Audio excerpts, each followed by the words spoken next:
হকের চাকরি বৈধভাবে ফেরতের দাবিতে ফের পথে নামলেন যোগ্য শিক্ষক শিক্ষিকারা। শুক্রবার তাদের তরফে অধিকার মঞ্চের পক্ষ থেকে একটি বিক্ষোভ কর্মসূচির আয়োজন করা হয়। এই দিন আচার্য সদন ঘেরাও এবং ডেপুটেশন কর্মসূচি নেওয়া হয়। আইন মেনে এবং পুলিশের অনুমতি নিয়ে আচার্য সদন ঘেরাও ডেপুটেশন কর্মসূচি পালন করতে চান 2016 সালে হওয়া যোগ্য প্রার্থীরা। সল্টলেক করুণাময়ী বাস স্ট্যান্ডের পাশে জমায়েত করেন যোগ্য চাকরি প্রার্থীরা। পুলিশের অনুমতি নেওয়া সত্ত্বেও তারা আচার্য সদনের দিকে এগোতে গেলে পুলিশ ব্যারিকেড করে বাধা দেওয়া হয় বলেও অভিযোগ তুলেছেন যোগ্য শিক্ষক শিক্ষিকারা।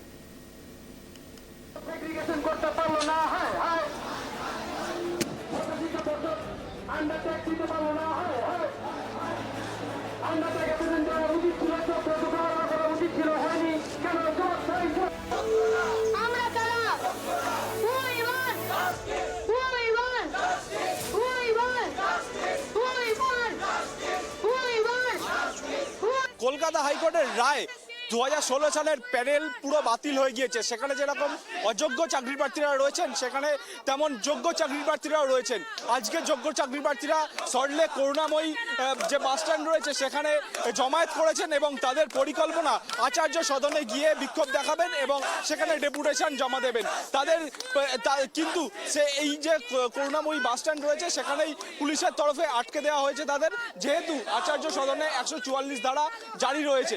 এখানে বিক্ষোভ দেখাচ্ছেন যোগ্য চাকরি প্রার্থীরা। তারা কি বলছেন সরাসরি তাদের থেকে শুনে নেব।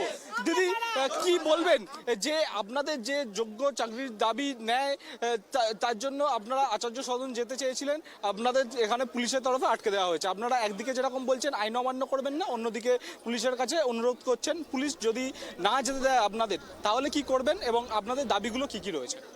আমরা একটা গণতন্ত্র দেশের নাগরিক। গণতন্ত্রে আমাদের নিয়ম পড়ে যে আমরা আমাদের বক্তব্য রাখতে পারি, সেটা আমরা শান্তিপূর্ণভাবেই রাখতে চাই। আমরা শিক্ষক, আমরা সমাজের মেরুদণ্ড, আমরা কখনোই ভায়োলেশন করব না। স্যার যেটা বলছেন ল অফ ভায়োলেশন আমরা কখনো করব না। আমরা শান্তিপূর্ণ মিছিল করেই এসএসসিকে আমাদের যোগ্যতা প্রমাণের আর্জি জানাতে চাই। আজকে যে রায়টার জন্য আমরা এই 40-50 ডিগ্রি তাপমাত্রায় রাস্তায় এসে দাঁড়িয়েছি, তার দায় কে বা কারা নেবে? সেখানে থেকে আমরা আমাদের জাস্টিস চাই। মহামান্য আদালত যে রায় দিয়েছেন সেটাকে পুনর্বিবেচনা করার আর্জি রাখতে চাই। আমরা শিক্ষক, আমরা শান্তিপূর্ণভাবে আন্দোলন চাই। আপনাদের তো যাওয়ার জায়গা ছিল স্কুলে, সেখানে তার বদলে আপনারা এখন রাস্তায়। হাইকোর্টের একটা রায়, আপনারা সুপ্রিম কোর্টে গিয়েছেন, একদিকে এরকম আইনি লড়াই চলছে, অন্যদিকে আপনারা রাস্তায় রয়েছেন। হ্যাঁ, একদম ঠিকই বলেছেন। আমরা কিন্তু পুরো যোগ্যতার সঙ্গে প্রথম দিন থেকে এসএসসি যেভাবে আমাদের প্রসেস বলেছে সবকিছু কিন্তু ফলো করেই কিন্তু আমরা আজকে এখানে এসেছি।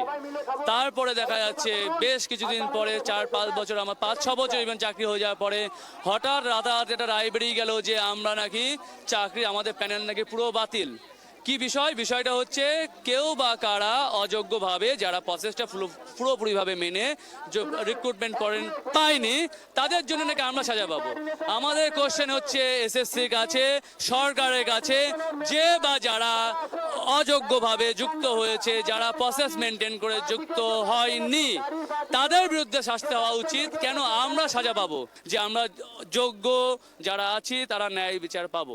আমরা কখনোই আইন অমান্য করতে পারি না। স্যারেরা আমাদের এই পর্যন্ত পারমিশন দিয়েছে, আমরা এখানে দাঁড়িয়ে আছি। আমরা অনুরোধ করছি আমাদেরকে শান্তিপূর্ণভাবে মিছিল করে এগিয়ে যেতে দিক।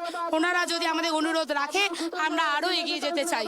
যোগ্য চাকরি প্রার্থীরা চাইছেন পুলিশের অনুমতি নিয়ে আচার্য সদনে গিয়ে তাদের বিক্ষোভ প্রদর্শন এবং ডেপুটেশন জমা দিতে, কিন্তু পুলিশের তরফে এখনো পর্যন্ত কোনো সদুত্তর পাওয়া যায়নি।